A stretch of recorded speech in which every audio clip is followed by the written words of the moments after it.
qu'il était temps de faire une petite pause, de prendre juste un petit instant, un court instant de génie. Ah mince. Ah, mais si, comme tous les vendredis, on a le plaisir d'accueillir Jenny avec nous. Bonjour Jenny. Bonjour les copains, comment ça va? J'adore qu'on m'a fait. Bonjour les copains, comment ça va? Pleine balle la meuf, dès le début. Ah mais trop bien, tu remets du soleil dans la radio, toi. Oh merci, c'est trop mimes. On est ravis de te retrouver après moi 15 jours de petites coupures. Et oui. Bon, toi, t'étais pas en vacances. Alors, je vais pas te demander si t'as passé de bonnes vacances.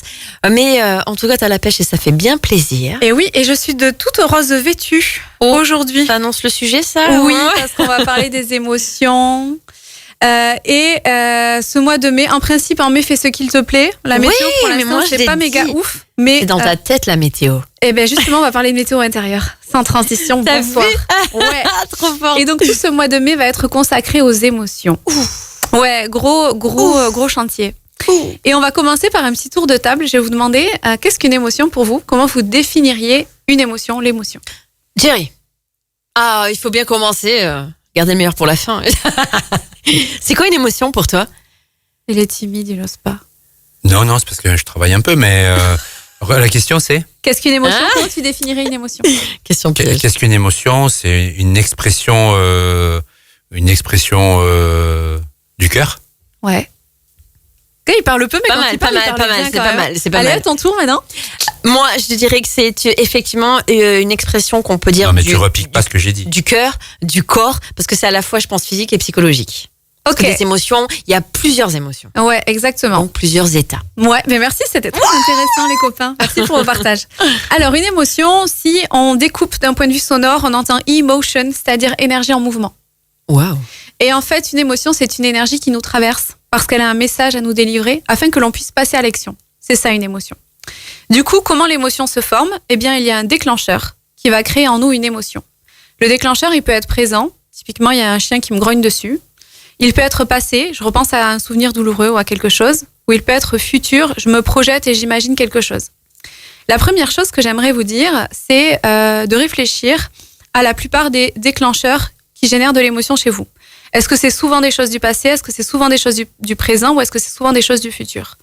Parce que bien souvent, dans mon cabinet, les gens qui sont principalement dans des stimuli du passé ou du futur, c'est souffrant pour eux et ça peut être anxieux. C'est des gens qui se remémorent le passé, qui n'arrivent pas à digérer ce genre de choses. Et en principe, ce qui est aidant, c'est déjà d'avoir principalement des stimuli déclencheurs dans le présent. Donc, juste pour vous questionner par rapport à ça. La deuxième chose, c'est qu'une émotion, c'est la réaction de notre corps suite au déclencheur. Ce qui est important de comprendre quand je vous dis ça, c'est que la cause de l'émotion, elle n'est pas extérieure à nous, mais elle est bien intérieure à nous. La cause de l'émotion, ce n'est pas le stimuli, c'est notre manière personnelle de réagir face à ce stimuli-là. Ça veut dire quoi? Vous allez mettre 10 personnes face au même stimuli, vous avez potentiellement 10 émotions différentes. Quand vous avez compris ça, c'est génial parce que vous savez que vous pouvez agir sur l'émotion que vous ressentez. On ne peut pas changer les gens qu'il y a autour de nous. Potentiellement, vous êtes confronté à un collègue toxique tous les jours et vous ne pouvez pas le dégager de l'entreprise. Vous avez quelqu'un dans votre famille qui est nocif pour vous et vous ne pouvez pas changer de famille. Eh bien, vous pouvez quand même travailler sur votre monde intérieur pour réagir différemment face à ces gens-là. Et c'est génial parce que ça va vous permettre de reprendre le pouvoir. Je vais vous donner une anecdote sur ma vie à moi. Comme dans tous les couples avec mon époux, parfois on se prend un peu la tête. Parfois. Et il me disait une phrase qui me mettait tellement les nerfs. Oh, la colère. Il me disait, mais pourquoi tu t'énerves? Et en fait, ça me gavait quand il me disait ça. Exactement. J'avais l'impression qu'il se dédouanait et que je me mettais toute seule en mode hystéro. Et en fait, je lui dis, mais c'est toi qui m'énerve. Et en fait, j'avais tort. C'est moi qui m'énerve face à ce stimuli-là. Et en comprenant ça, en travaillant sur tes blessures, en travaillant sur tes besoins, en te mettant en introspection, en travaillant sur tes filtres, en travaillant sur tes normes, eh bien, tu vas pouvoir vivre le stimuli autrement et réagir d'une autre manière. C'est aussi un peu l'effet miroir. Il y a aussi de ça. Mais vraiment, le premier message que j'avais envie de vous passer ce matin, c'était que vous êtes capable de travailler sur votre monde intérieur et ça va changer l'émotion. C'était la première chose que j'avais envie de vous dire ce matin.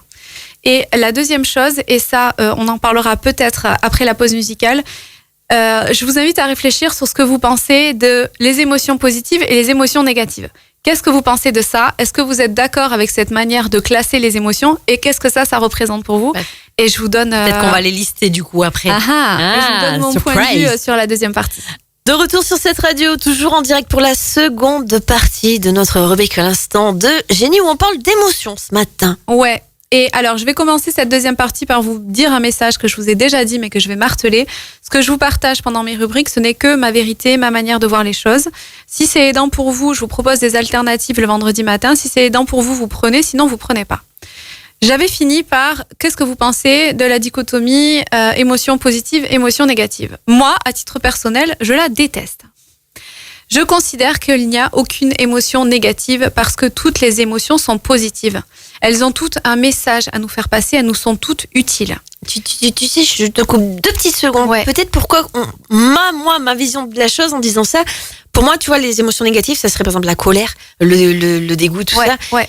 Parce que je pense que sur notre corps, elles ont un mauvais côté. C'est pour ça que moi je les qualifierais comme ça. J'entends ce que tu dis. Tu vois, pour moi, ça, c'est des émotions désagréables. Ah ouais, c'est Mais ça. pas négatives. D'accord, Parce que ouais. pour certaines personnes, pas tout le monde, hein, ça se trouve, les gens qui nous écoutaient là, vous n'êtes pas du tout là-dessus, mais j'ai déjà eu des clients qui, en disant émotion négative, ils vont tendance à croire qu'ils ne veulent pas de négatif dans leur vie et ils vont essayer Ok, ça. de ne pas ressentir ça ou de le ressentir le moins possible. Or, c'est impossible d'un, et de deux, c'est faux. Désagréable, oui, parce que je suis pas maso, je préfère ressentir de la joie que de la tristesse, de la colère. Pleurer de joie. Ouais, non, mais évidemment, c'est plus agréable. Seulement, je crois que quand on appelle gérer les émotions ou bien vivre avec ses émotions, c'est accepter qu'elles sont toutes positives, qu'elles ont toutes du sens. Et tout ce que tu réprimes va s'exprimer par compulsion.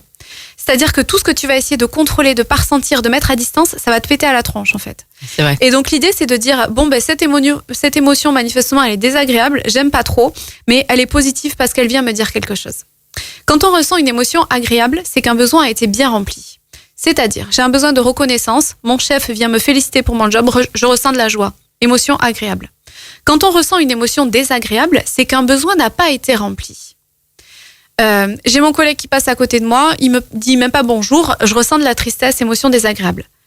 Une fois qu'on a compris qu'on ressentait une émotion désagréable, qu'elle n'est pas négative pour nous, qu'on s'autorise à la ressentir et pas bon allez passe dessus, c'est pas grave machin, et qu'on la met pas sous cloche, je ressens cette émotion désagréable, ok, quel serait le besoin qui n'a pas été rempli ?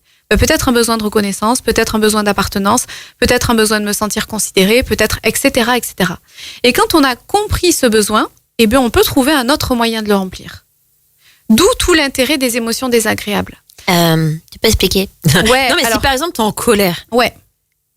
et que tu dis ok, c'est ok, je suis en colère, j'accepte d'être en colère, machin, mais comment tu peux le comprendre? Alors, pourquoi tu es en colère ? La colère, je vous le dirai, je spoil un peu les prochaines rubriques, mais la colère, elle est là pour t'indiquer qu'une de tes limites, une de tes barrières a été franchie. Elle t'invite à comprendre laquelle, pourquoi et comment l'affirmer. Donc, c'est pas une émotion, selon moi, négative. La colère, c'est une émotion qui vient te délivrer un message et le but, c'est de dire, OK, quel est mon besoin qui n'a pas été rempli? Quelle est la limite qui a été franchie pour moi? Où est-ce que je me suis pas sentie entendue?